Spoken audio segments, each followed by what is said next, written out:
សួស្តីអ្នកទាំងអស់គ្នាចង់ដឹងថាថ្ងៃនេះខ្ញុំធ្វើទឹកអីទៅវត្តជូនមើលទាំងអស់គ្នាណាអ្នកទាំងអស់គ្នានិយាយទៅពេលប្រពៃម៉ោង7ហ្នឹងពួកខ្ញុំចាប់ផ្ដើមចេញទៅប៉ុន្តែមុននឹងចេញទៅហ្នឹងក៏ជូនហូបអីហើយសិនណាពេលម្ដងវត្តហ្នឹងពួកម៉ាក់ខ្ញុំហ្នឹងក៏ធ្វើហើយខ្លះហើយពួកខ្ញុំមកក្រោយហ្នឹងក៏ចាប់ផ្ដើមជួយធ្វើបន្តតែមុនទៅធ្វើហ្នឹងក៏លាងដៃលាងអីហើយសិនអញ្ចឹងហើយក៏ចាប់ផ្ដើមជួយចិត្តផ្លែឈើគេអញ្ចឹងណាប៉ុន្តែពុំចិត្តហ្នឹងក៏មានអារម្មណ៍ថាផ្លែឈើហ្នឹងដូចតិចពេកក៏ចូលនៅក្នុងផ្សារម្ដងទៀតទៅទិញផ្លែឈើថែមខ្ញុំទិញថាឡុងបានមួយស្បោងហើយនឹងផ្លែប៉ោមបានមួយធុងទិញមកហើយហ្នឹងក៏ចាប់ផ្ដើម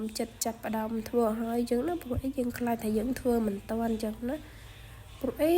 ម៉ោងហ្នឹងពេលហ្នឹងប៉ោង8ជាងចូលម៉ោង4ហើយចំណែកម្នាក់នេះហ្នឹងគេអ្នកខាងវិលទឹកដោះគោហើយនឹងទឹកស្ករដើម្បីវិលដាក់ទឹកកន្លប់ឲ្យមានរសជាតិឆ្ងាញ់អញ្ចឹងណាព្រោះអីបើយើង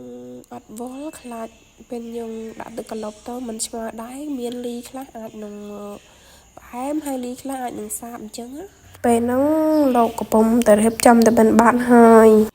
និយាយទៅដល់ចិត្តដល់ម៉ោងលោកឆាន់ហើយក៏ចាប់ផ្ដើមបញ្ញាក់ដៃបញ្ញាក់ជើងអញ្ចឹងណាម្នាក់ធ្វើខាងផ្លែឈើបកផ្លែឈើទៅហើយហ្នឹងពួកខ្ញុំចាប់ផ្ដើមកិនទុកមុនខ្លះប្រហែលជា4-10នាទីអញ្ចឹងណាដើម្បីឲ្យធ្វើតន់ណាព្រោះបើយើងមិនកិនទុកមុនខ្លះខ្លាចធ្វើមិនតន់ហើយហ្នឹងក៏កំពុងតែកិនបានច្រើនដែរហើយពួកខ្ញុំកិនដូរមុនមានដូចជាផ្លែចេកផ្លែប៉ោមផ្លែថាន់ឡំហើយនឹងផ្លែបឺប៉ុន្តែពួកខ្ញុំទៅរកទិញផ្លែទៀបកលែនដើម្បីកិនថែមហើយទិញផ្លែឈើផ្សេងថែមអញ្ចឹងប៉ុន្តែអត់មានតែប្រហែលមុខនឹងធ្វើបានតែប្រហែលមុខនឹងទេនិយាយទៅរត់ដងនៅក្នុងផ្សារច្រើនតែងតែមានផ្លែឈើដែរដូចថាទៀបកលែនទៀបអីអញ្ចឹងណាប៉ុន្តែពេលថ្ងៃហ្នឹងពួកខ្ញុំទៅរកវាអត់មានពេលហ្នឹងក៏ចាប់ផ្ដើមរៀបដាក់កាបូបដាក់ថាសទុកមកគេលោកអញ្ចឹងណាហើយក៏ចាប់ផ្ដើមកិនបន្តទៀតទៅអញ្ចឹងនិយាយទៅមានលោកយាជីគាត់ជួយបិទគម្របបិទអីហើយអីគាត់ជួយដាក់ច្បោមចូលអញ្ចឹងណាហើយដល់ពេលហ្នឹងកន្លែងគេរៀបបាយលោកឆាន់អញ្ចឹង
លោកយាជីហើយក៏ដល់វេនពួកខ្ញុំហូបម្ដងថ្ងៃហ្នឹងមកហូបប៊ូហ្វេម្ដងនិយាយទៅប៊ូហ្វេនឹងអត់អស់លុយទេម្នាក់មានគ្រប់មុខតែម្ដងនេះមួយអីគាត់បានស្អីខ្លះទេសម្លហើយខ្ញុំសារាយនៅគួយឃ្លានឌូហើយហ្នឹងក៏មកហូបជុំគ្នានិយាយទៅ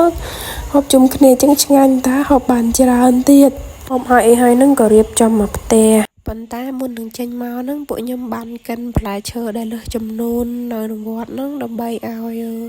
អ្នកលក់ឆ្នោតតាមផ្លូវអញ្ចឹងណា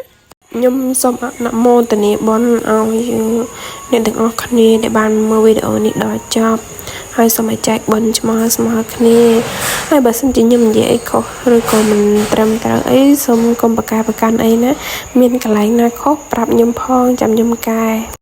ជូនពរអ្នកទាំងអស់គ្នារកស៊ីមានបានស្នេហ៍អស់សត្រូវទាំងឡាយហើយជាពិសេសទៀតនោះមានសុខភាពល្អហើយមានអាយុយឺនយូរបាយបាយអ្នកទាំងអស់គ្នាសូមអញ្ជើញអ្នកទាំងអស់គ្នាចាំមើលវីដេអូក្រោយៗទៀតណាចាអរគុណវីដេអូសូមបញ្ចប់ត្រឹមនឹងហើយចាអរគុណម្ដងទៀត